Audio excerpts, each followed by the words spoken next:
மத்த கடனை விட நகைக்கடன் ரொம்ப மோசங்க. ஏன்னா அதுல வெறும் காசு மட்டும் இல்ல, நம்ம வீட்டு பெண்களோட சென்டிமெண்ட்டும் அவங்களோட கௌரவமும் ஒட்டியிருக்கு. இவர்தான் குமார். ஒரு சாதாரண பிரைவேட் கம்பெனி ஊழியர். மாசம் 30,000 ரூபாய் சம்பளம் வாங்குற ஒரு நடுத்தர வர்க்க குடும்பத் தலைவன். இவருக்கு பின்னாடி இருக்கிறது சுமதியோட 15 வருஷ தியாகம். ஏங்க, நம்ம கல்யாணத்துக்கு அப்பா ஆசையா போட்ட நகையெல்லாம் இன்னும் அந்த இருட்டறைக்குள்ளேயே அடகு கடை இருக்கே.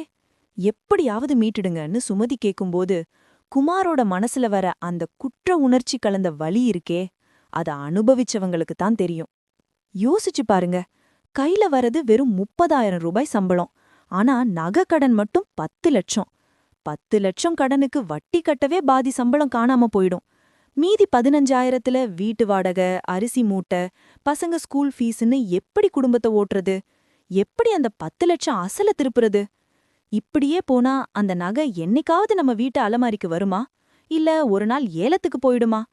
இதே கவலையில, இதே நெருக்கடியில இருந்த குமார் எப்படி ஒரு வருஷத்துல தன் திட்டமிடலால் 10 லட்சம் நகைக்கடனை மீட்டார்னு பார்க்கலாமா?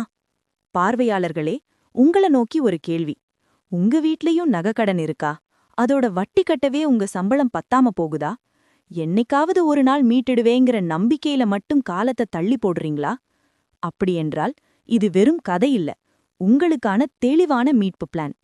இந்த 5 ரகசியங்களை மட்டும் குமார் எப்படி பின்பற்றினார்னு பாருங்க. உங்க நகையும் உங்க கைக்கு வரும். 10 லட்சம் கடனுங்கிறது வெறும் நம்பர் இல்லைங்க, அது ஒரு பெரிய மலை. இப்போ இருக்கிற நிலவரப்படி அடகு கடைகள்ல மாசம் 2% அல்லது 3% வட்டி வாங்குறாங்க. கொஞ்சம் கணக்கு போட்டு பாருங்க. 10 லட்சத்துக்கு 2% வட்டினா மாசம் 20,000 ரூபாய். குமாரோட மொத்த சம்பளமே 30,000 தான்.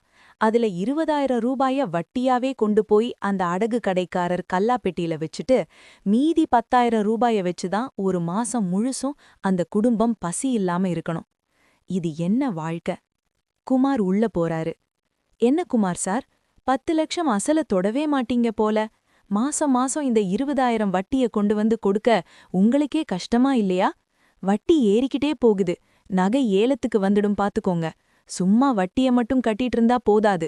அடுத்த மாசம் அசல் 1 லட்சமாவது கொண்டு வரலனா நான் லிஸ்ட்ல ஏத்திடுவேன். மத்தவங்க முன்னாடி அந்த கடைக்காரர் பேசுற பேச்சு குமாரோட நெஞ்சில ஈட்டியா பாயுது. வீட்டுக்கு வராரு. அங்க சுமதி தன் கழுத்துல இருக்கிற அந்த தாலி சரட தொட்டு பாத்துக்கிட்டு இருக்காங்க. சுமதியோட முகத்தை பார்க்க குமாருக்கு துணிச்சல் இல்ல. அடுத்த மாசம் மீட்டிடலாம் சுமதின்னு சொல்லி சொல்லியே 3 வருஷம் ஓடிப்போச்சு. இத்தனை வருஷத்துல வட்டியாவே கிட்டத்தட்ட 7 லட்சம் ரூபாய் கட்டியாச்சு. ஆனா அந்த 10 லட்சம் அசல் அப்படியே நிக்குது. அன்னைக்கு நைட்டு குமார் தூங்கவே இல்ல. அந்த பழைய டைரியை எடுத்து ஒரு முடிவெடுத்தாரு. இனிமே வட்டிக்கு உழைக்க கூடாது, நமக்காக உழைக்கணும். வட்டிங்கிற ஓட்டப்பானையில தண்ணி ஊத்துறத இன்னையோட நிறுத்தணும். ஸ்டெப் 1. வட்டி விகிதத்தை ஆராய்தல். The interest audit. ரகசியம் நம்பர் 1. உங்க கடனை கண்ணாடி முன்னாடி நிறுத்துங்க. குமார் அன்னைக்கு செஞ்சது அதான். 10 லட்சம் கடனையும் ஒரே மூட்டையா பார்க்காம தனித்தனியா பிரிச்சாரு. அப்போதான் அவருக்கு ஒரு அதிர்ச்சியான உண்மை தெரிஞ்சுது. அந்த 10 லட்சத்துல 8 லட்சம் ரூபாய் பேங்க்ல இருக்கு. அங்க வட்டி மாசம் 1%, அதாவது 100 ரூபாய்க்கு 1 ரூபாய் வட்டி. அப்போ 8 லட்சத்துக்கு மாசம் 8,000 ரூபாய் வட்டி வருது.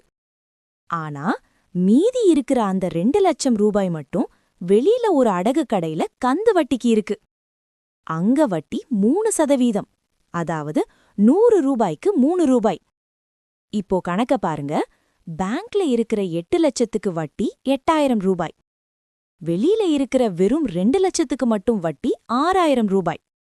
யோசிச்சு பாருங்க, 8 லட்சம் கடனுக்கும் 2 லட்சம் கடனுக்கும் வட்டி வித்தியாசம் வெறும் 2,000 ரூபாய் தான். அந்த 2 லட்சம் கடன் தான் குமாரோட 30,000 ரூபாய் சம்பளத்தை அட்டையா உறிஞ்சுது. நம்ம மக்கள் செய்யற பெரிய தப்பு இதுதான். என்கிட்ட 10 லட்சம் கடன் இருக்குன்னு மொத்தமா சொல்லி புலம்புவாங்க. ஆனா குமார் புத்திசாலித்தனமா யோசிச்சாரு. முதல்ல இந்த 2 லட்சம் ரூபாய் கந்து வட்டி கடனை ஒழிக்கணும். ஏன்னா இதுதான் என்னோட நிம்மதிய முழுங்குதுன்னு அந்த ரசீதை மட்டும் தனியா எடுத்து வச்சாரு. பார்வையாளர்களே, நீங்களும் இன்னிக்கே உங்க ரசீதுகளை எடுத்து பாருங்க. எந்த நகைக்கு வட்டி அதிகமோ அத முதல்ல குறிவைங்க. ஏன்னா பெரிய கடனை விட அதிக வட்டி இருக்கிற கடன் தான் உங்க பொருளாதாரத்தை மொத்தமா முடக்கி உங்கள மீள முடியாத சுழலுக்குள்ள தள்ளிடும். ஸ்டெப் 2. ஒரு நகைய விற்றாவது மற்றதை மீட்பது. ரகசியம் 2. ஒரு பெரிய மரம் சாயப் போகுதுன்னா அதோட ஒரு கிளையை வெட்டியாவது மொத்த மரத்தையும் காப்பாத்தணும்னு நினைப்போம் இல்லையா?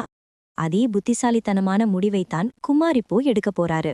குமார் சுமதி கிட்ட மெதுவா பேசுறாரு. சுமதி, நம்மகிட்ட 10 லட்சம் கடன் இருக்கு. இதுல அந்த 2 லட்சம் ரூபாய் கடன் மட்டும் ஒரு தனியார் அடகு கடையில மாசம் 3% கந்து வட்டிக்கு இருக்கு. அதுக்கு மட்டும் வட்டியாவே மாசம் 6000 ரூபாய், அதாவது வருஷத்துக்கு 72,000 ரூபாய் கட்டிட்டு இருக்கோம்.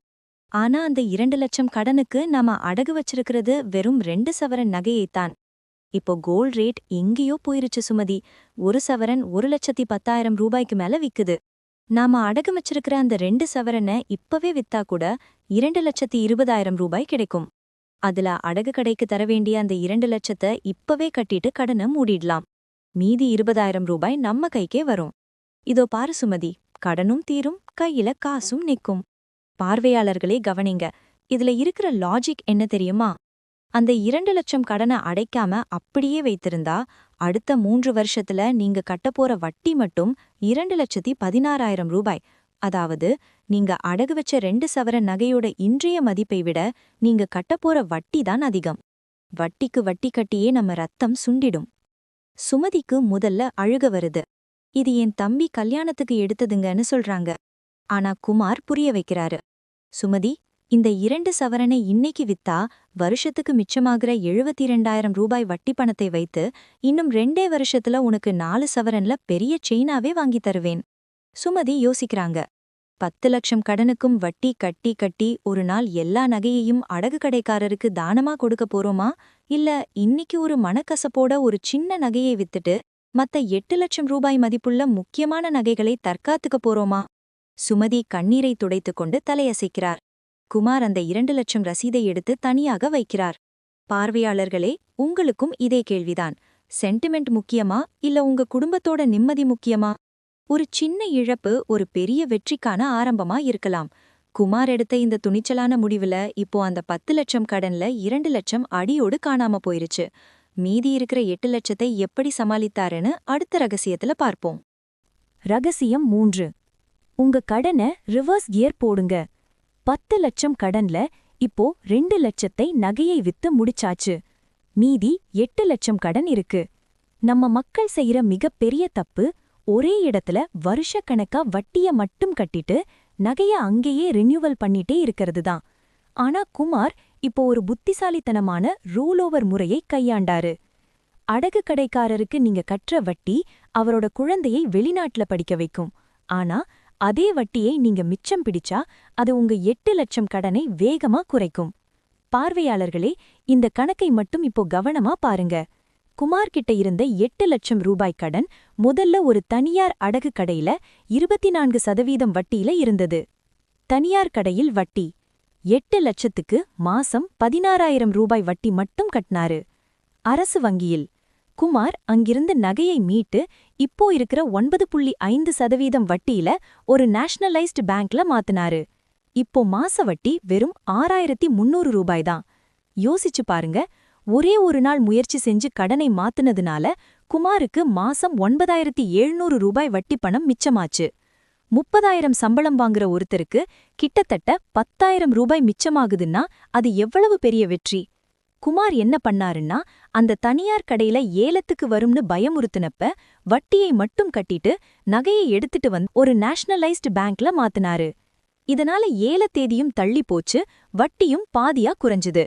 இந்த மிச்சமான 9,700 ரூபாயை குமார் செலவு பண்ணல, அதை அப்படியே அசல் தொகையில ஒவ்வொரு மாசமும் கட்ட ஆரம்பிச்சாரு. பார்வையாளர்களே, உங்க நகை இப்போ எங்க இருக்கு? வட்டிக்கு வட்டி கட்டி உங்க ரத்தத்தை உறிஞ்சிற இடத்துலயா, இல்ல கம்மி வட்டி இருக்கிற பேங்க்லயா? இன்னைக்கே உங்க ரசீதை எடுத்து வட்டி விகிதத்தை பாருங்க. ஒரு சின்ன மாற்றம் உங்க கடனை மலையிலிருந்து மடுவுக்கு கொண்டு வரும். ரகசியம் 4. சிறுதுளி பெருவெள்ளம். 30,000 சம்பளத்துல 10 லட்சம் கடனை தீர்க்கணும்னா அது ஒருத்தரோட ஓட்டம் மட்டும் இல்ல, அந்த குடும்பமே ஒன்னா சேர்ந்து ஓடணும். குமாருக்கு துணையா இப்போ சுமதி களமிறங்கிட்டாங்க. ஒரு நாளைக்கு நீங்க மிச்சம் பிடிக்கிற 100 ரூபாய் சாதாரண சில்லறை இல்ல, அது உங்க 10 லட்சம் கடனை அடிச்சு நொறுக்குற ஒரு பெரிய ஆயுதம். சுமதி சும்மா இருக்கல, தனக்கு தெரிஞ்ச தையல் வேலைய வீட்ல இருந்தே செய்ய ஆரம்பிச்சாங்க. எங்க இன்னைக்கு 2 பிளவுஸ் தச்சேன், ஒரு சுடிதார் ஆல்டர் பண்ணேன், இதோ 500 ரூபாய் கிடைச்சுது, இத அப்படியே அந்த 8 லட்சம் அசல் கட்ட வச்சுக்கலாம்னு சொல்லும்போது குமாரோட முகத்துல ஒரு புது தெம்பு பிறக்குது. பார்வையாளர்களே, கணக்கை பாருங்க. சுமதி ஒரு நாளைக்கு சராசரியாக 300 முதல் 500 ரூபாய் சம்பாதிச்சா கூட மாசம் 10,000 முதல் 12,000 ரூபாய் வரை கூடுதல் வருமானம் வருது. குமார் தன் சம்பளத்துல ஏற்கனவே வட்டி மிச்சம் பிடிச்ச 9,700 ரூபாயையும் சுமதியோட இந்த 10,000 ரூபாயையும் சேர்த்தா மாசம் கிட்டத்தட்ட 20,000 ரூபாய் வெறும் அசல் கட்டவே கிடைக்குது. யோசித்து பாருங்க, மாசம் 20,000 ரூபாய் அசல் கட்டுனா வருஷத்துக்கு 2,40,000 ரூபாய் அசல் குறையும். வெறும் 4 வருஷத்துல அந்த 10 லட்சம் மலையே காணாம போயிடும். பார்வையாளர்களே, உங்க வீட்ல உண்டியல் இருக்கா? வெறும் 100 ரூபாய் தானேன்னு அலட்சியமா இருக்காதீங்க. அனாவசியமான ஆன்லைன் ஆர்டர், வெளிச்சாப்பாடு இதையெல்லாம் குறைச்சு அந்த சில்லறையை சேமிக்க ஆரம்பியுங்க. குமார் சுமதி தம்பதி செஞ்ச இந்த மைக்ரோ சேவிங்ஸ் தான் அவங்க கழுத்துல இருந்த கடன் கயிற்றை மெல்ல மெல்ல தளர்த்த ஆரம்பிச்சது. ரகசியம் 5. எரியிற நெருப்புல எண்ணெய் ஊத்தாதீங்க. 10 லட்சம் கடன் இருக்கும்போது நம்மள பல பேர் செய்ற மிகப்பெரிய தப்பென்ன தெரியுமா? ஒரு கடனோட வட்டிய கட்ட இன்னொரு இடத்துல கைமாத்து வாங்குறது. இது கடனை அடைக்கிற வழி இல்ல, கடன்காரங்க கிட்ட உங்கள முழுசா அடகு வைக்கிற வழி. வட்டி கட்ட கடன் வாங்குறது தாகத்துக்கு கடல் தண்ணீரை குடிக்கிற மாதிரிங்க. குடிக்க குடிக்க தாகம் அதிகமாகுமே தவிர உங்க தாகம் அடங்காது, உங்க கடனும் தீராது. குமார் இப்போ ரொம்ப தெளிவாயிட்டாரு. அவரோட நண்பர் வந்து கேக்குறாரு, ஏன் குமார் பைக்ல போகாம பஸ்ல போற? இப்போதான் ஈஸியா லோன் கிடைக்குதே, ஒரு புது பைக் எடுக்கலாமேன்னு. குமார் சிரிக்கிறாரு. அவருக்கு தெரியும், மாசம் ஒரு 2,000 ரூபாய் இஎம்ஐ கூட அவரோட 10 லட்சம் கடன் மீட்பு திட்டத்தை தலைகீழ மாத்திடும்னு. நகை மீட்கிற வரைக்கும் எனக்கு எந்த ஆடம்பரமும் வேணாம், கௌரவம் முக்கியம் இல்ல, என் குடும்பத்தோட நிம்மதிதான் முக்கியம்னு வைராகியமா இருந்தாரு. வெளிச்சாப்பாடு ஆன்லைன் ஆர்டர் தவிர்த்ததுல மாசம் 3,000 ரூபாய் மிச்சம். 2. பெட்ரோல் செலவை குறைச்சு பொது போக்குவரத்தை பயன்படுத்தியதுல 2,000 ரூபாய் மிச்சம். 3. தேவையற்ற பொழுதுபோக்கு மற்றும் ஆடம்பர ரீசார்ஜ்களை தவிர்த்ததுல 1,000 ரூபாய் மிச்சம். மொத்தம் இந்த 6,000 ரூபாயும் குமார் தன் நகைக்கடனோட அசல் தொகையில ஒவ்வொரு மாசமும் விடாம கட்டினாரு. புது கடன் எதையும் வாங்காம கையில இருக்கிற காசை வச்சே வாழ பழகிக்கிட்டாரு. இந்த 1 வருஷ கட்டுப்பாடுதான் அந்த 10 லட்சம் இமயமலைய மெல்ல மெல்ல கரைக்க ஆரம்பிச்சது. பார்வையாளர்களே, உங்ககிட்டயும் ஒரு கேள்வி. உங்க கடனை தீர்க்க நீங்க செய்ய போற அந்த ஒரு சின்ன தியாகம் என்ன? 1 வருஷம் ஹோட்டல் சாப்பாட விட போறீங்களா? இல்ல புது துணி எடுக்கிறத நிறுத்திட்டு அந்த காசுல உங்க தாலிக்குடிய மீட்க போறீங்களா? முடிவு உங்க கையில. இன்னைக்கு குமார் வீட்டோட அலமாரி திறந்தா பழைய கசங்கிய அடகுக்கடை ரசீதுகள் இல்லைங்க, பழக்கிற அவங்க வீட்டு நகை தான் இருக்கு. 10 லட்சம் கடன்கிறது ஆரம்பத்துல ஒரு பெரிய இமயமலை மாதிரி தான் தெரிஞ்சுது. ஆனா சரியான திட்டமிடலும் குடும்பத்தோட ஒத்துழைப்பும் இருந்தா 30,000 சம்பளத்திலையும் அந்த மலையை தகர்க்க முடியும்னு குமார் நிரூபிச்சிட்டாரு. கொஞ்சம் யோசிச்சு பாருங்க, குமார் செஞ்சது என்ன?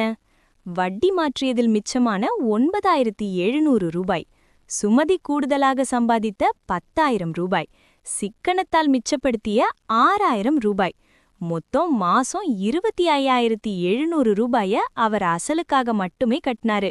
இதுதான் முறையான திட்டமிடலோட சக்தி. நண்பர்களே, உங்களுக்கும் இதே 10 லட்சம் கடன் இருக்கலாம். ஆனா பயந்து ஓடாதீங்க. குமார் மாதிரி நீங்களும் ஒரு நோட்டு புத்தகத்தை எடுங்க, உங்க கடனை பட்டியலிடுங்க. நம்ம நகை நம்ம வீட்டுக்கு வரணுங்கிற அந்த வைராகியத்தை மனசுல விதைங்க. உங்க சம்பளம் கம்மியா இருக்கலாம், ஆனா உங்க திட்டம் பெருசா இருந்தா லட்சக்கணக்கான கடனும் சூரியனை பார்த்த பனி போல உருகி போயிடும். இந்த வீடியோ உங்களுக்கு ஒரு புதிய ஆரம்பமா இருக்கட்டும். நீங்க இன்னைக்கே உங்க கடனை அடைக்க எடுக்க போற அந்த முதல் அடி என்ன? உங்களோட எந்த நகைய முதல்ல மீட்க போறீங்க? அத மறக்காம கமெண்ட்ல சொல்லுங்க. உங்க முயற்சிக்கு எங்களுடைய வாழ்த்துக்கள்.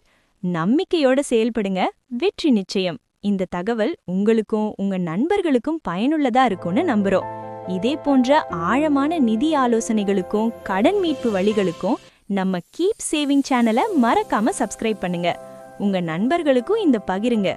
ஏன்னா ஒரு பகிர்தல் ஒரு குடும்பத்தோட கண்ணீரை துடைக்கலாம். நன்றி.